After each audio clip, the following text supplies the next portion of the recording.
This channel does not promote any violent, harmful, or illegal activities. All content provided by this channel is meant for an educational purpose only. Brought to you by V-Guard, co-powered by Sensodyne O Bhimal, বলো কথা কেশরী।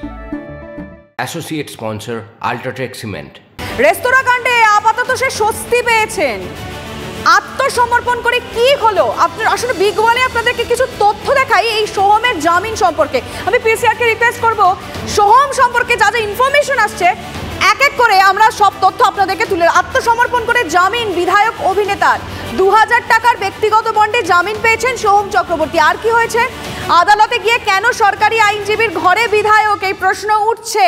আর কি প্রশ্ন রয়েছে এই বিষয়ে এখনো পর্যন্ত কি কি তথ্য আমাদের কাছে এসছে, এক্সক্লুসিভ রিপোর্ট, আরো কিছু তথ্য আপনাদের সামনে তুলে ধরবো। দেখুন,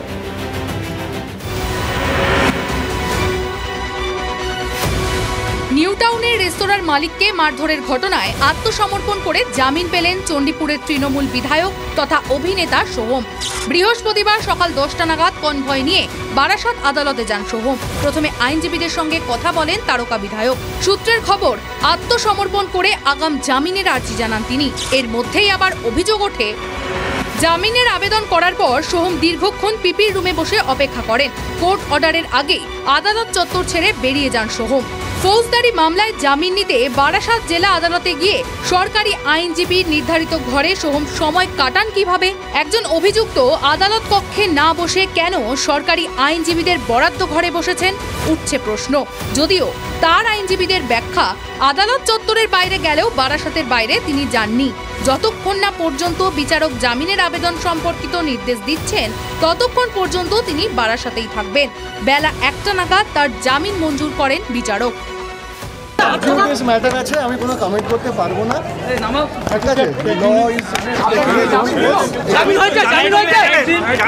আমার কোনো কমেন্ট করা এই বিষয়ে উচিত হবে না, যেটা আন্ডার অলরেডি সারেন্ডার হয়েছিলেন। Accordingly he got the bell.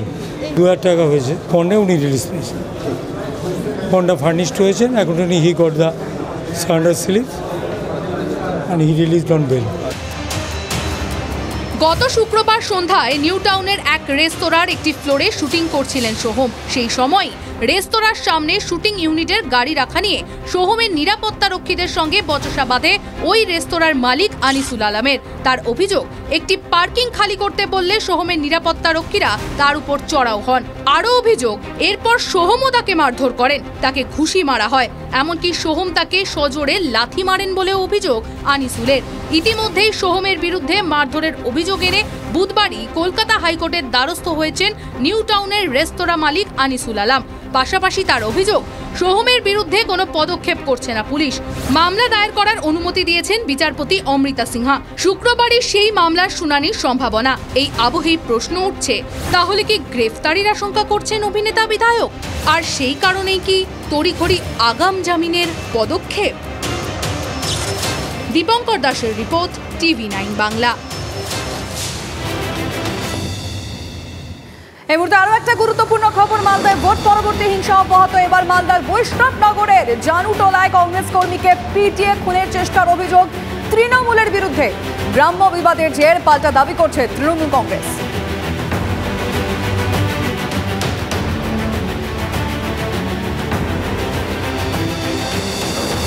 আর এদিকে দেখুন, হিংসা কিন্তু থামছেই না।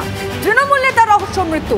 দক্ষিণ 24 পরগনার জীবনতলায় শাসক নেতাকে মাদক খাইয়ে পিটে খুনের অভিযোগ পরিবারের। মৃত্যুর পিছনে আসল রহস্য কি? কেন এমন মারাত্মক অভিযোগ তুলেছে পরিবার? দেখুন জীবনতলা থেকে TV9 বাংলার রিপোর্ট।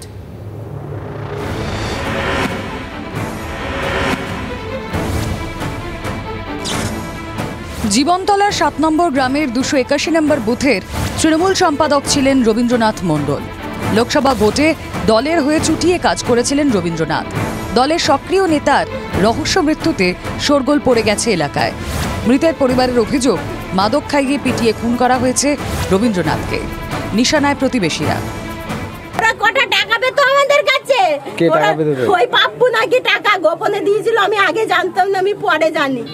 পরে বললো কি পাপ্পু এখন বলেছে এক্ষুনি টাকা দিতে হবে না, তুমি জায়গাটা বিক্রি করে দিও। কত টাকা নিয়েছিল? তাও জানি না, আমি যা একটু এদিক সেদিক শুনতাম, জিজ্ঞাসা করতাম, তা বলছে মানে কি টাকা পেতো, সেই টাকা না পাওয়াতে মেরেছে বলে মনে করছেন? কিন্তু কি হতে পারে তাছাড়া। খবর পেয়ে ঘটনাস্থলে যান ক্যানিং পূর্বের তৃণমূল বিধায়ক শওকত মোল্লা ও এসডিপিও রামকুমার মণ্ডল। টাকা পয়সা সংক্রান্ত বিবাদের জেরে খুন বলে প্রাথমিক অনুমান পুলিশের। কোনো সেই ধরনের রাজনৈতিক কোনো শত্রুতা ছিল না, খুব ভালো ছেলে একেবারে। আর বিশেষ করে আমাদের এই 7 নম্বর গ্রাম অত্যন্ত নিডি ফ্যামিলির মানুষ বসবাস করে, পূর্ববঙ্গের মানুষ, শান্তিপ্রিয় মানুষ। ফলে এখানে এই ধরনের একটা ঘটনা, এটা সত্যিকারের অত্যন্ত দুঃখজনক ঘটনা। জীবনতলা থানার পুলিশ মৃতদেহ উদ্ধার করে ময়নাতদন্তে পাঠিয়েছে। খুনের কারণ খতিয়ে দেখছে পুলিশ। দক্ষিণ 24 পরগনা থেকে সত্যজিৎ মণ্ডলের রিপোর্ট, TV9 বাংলা। ভোট মিটলে অশান্তি থামার নাম নেই ব্যারাকপুরে। এবার কাঁচরাপাড়া পুরসভার 22 নম্বর ওয়ার্ডে বিজেপির অফিস ভাঙচুরের অভিযোগ তৃণমূলের বিরুদ্ধে, যদিও অভিযোগ অস্বীকার করেছে শাসক দল।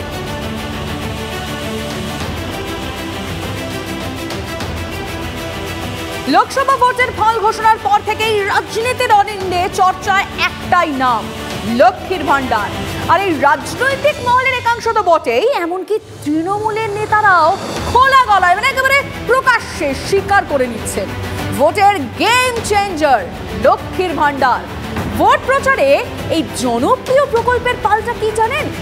অন্নপূর্ণা ভান্ডারের কথা ঘোষণা করেছিলেন রাজ্য বিজেপি নেতৃত্ব। আর ভোট মিটলেও সেই অন্নপূর্ণা ভান্ডার আবার রাজনীতির চর্চায়, তাও আবার কোথায় জানেন?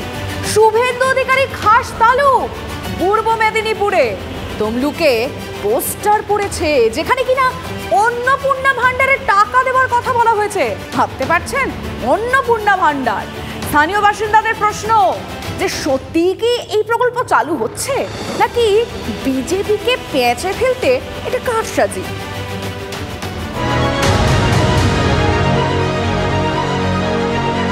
তৃণমূলের লক্ষ্মীর ভান্ডারকে মোকাবিলা করতে অন্নপূর্ণা ভান্ডার চালুর প্রতিশ্রুতি দিয়েছিল বিজেপি। বিজেপি আসছে, সময়ের অপেক্ষা। 2000 টাকা দেবে।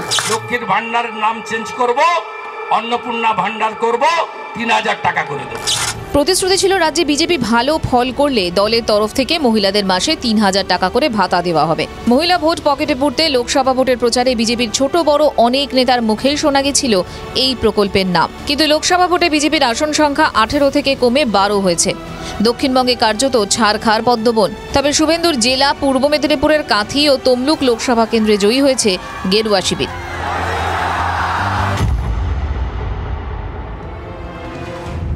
এবার পূর্ব মেদিনীপুর জেলাতেই অন্নপূর্ণার ভান্ডার নিয়ে পড়ল পোস্টার। তমলুকের অনন্তপুর 1 নম্বর গ্রাম পঞ্চায়েতে পোস্টার ঘিরে জোর চর্চা জেলায়। সেখানে লেখা 3000 টাকা করে দেওয়া হবে। 1 জুলাই থেকে চালু হচ্ছে এই প্রকল্প। কত টাকা দেওয়া হবে, কতদিন পর্যন্ত আবেদন করা যাবে, তার খুঁটিনাটিও রয়েছে সেখানে। যোগাযোগ করতে বলা হয়েছে বিজেপির মিথ্যাবাদী নেতাদের। বিজেপি বলেছিল তমলুক লোকসভায় জিতলে অন্নপূর্ণা ভান্ডার 3000 টাকা দেওয়া হবে, কিন্তু ক্ষমতায় এসছে বিজেপি, ক্ষমতায় এসছে। এবারে ক্ষমতায় যখন তমলুক লোকসভায় এসছে তখন 3000 টাকা দেওয়া হোক, এটা আমাদের দাবি। বিজেপি তারা বলছিল 3000 করে, জিতে যাও তো 3000 চাই, একটা পয়সাও দেয়।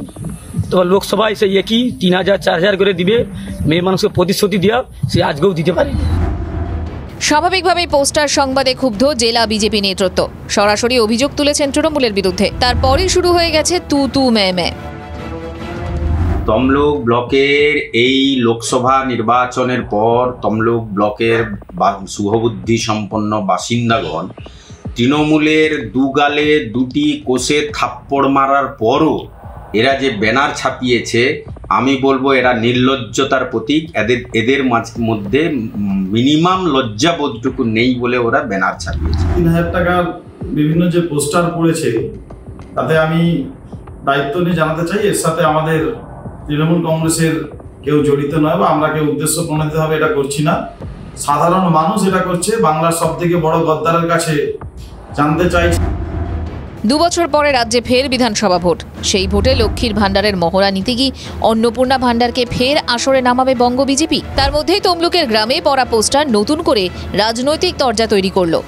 পূর্ব মেদিনীপুর থেকে কনিষ্ক মাইতের report, TV9 Bangla. Brought to you by V-Guard, co-powered by Sensodyne ও ভিমল, বলো কথা কেশরী। Associate sponsor UltraTech cement.